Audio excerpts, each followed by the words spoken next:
Okay, now we're upstairs. This is a space actually I used to use as a library. Now I use it mostly as a workout space. But you can see here the top of the solarium, and there's the view to the yard that we were at just a few minutes ago. And here's some of those double honeycomb blinds that drop down and kind of close off the solarium when we're not closed off, which we don't do very often. And then I'm standing here at these stanchions. These are really cool. Each one of these plastic pipes here is actually filled with phase-changing materials. These are salts that melt at 72 degrees. The idea is that the solarium is providing excess heat. And again, the trick is to be able to collect some of that heat and use it later. So the sun's energy comes in, hits these, melts them all, and then when the sun goes down, they recrystallize, and as they do, they emit in the phase change some of that heat energy that they had absorbed.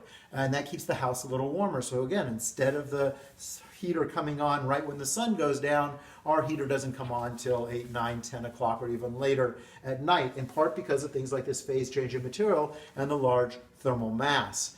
So these are kind of great features that really make passive solar function better than just windows facing south.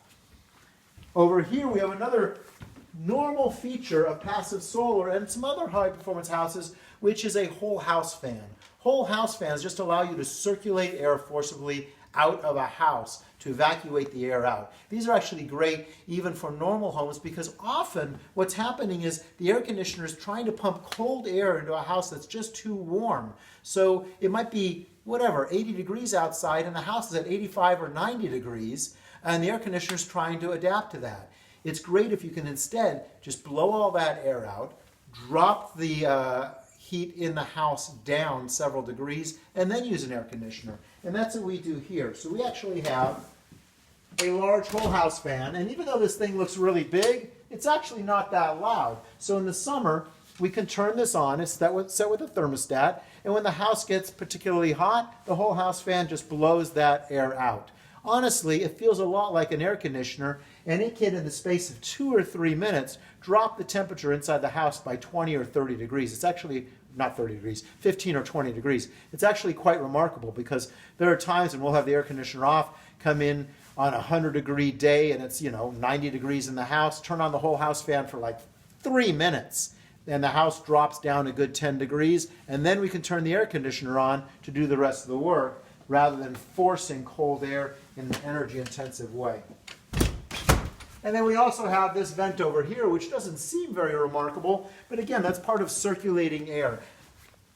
In a passive solar system like this, and especially because we use a wood-burning stove in the winter, sometimes it gets really warm up here, but not quite as warm downstairs. So this actually runs on a thermostat, will draw warm air out of the upper parts of the house and blows it all the way down to the bottom floor, which is where the bedroom spaces are, to make sure that we don't have really cold downstairs and really hot upstairs. So again, it's all about circulating and managing air. And you don't do that just by accident. You think about how that air is moving in the house and then design and adapt to that.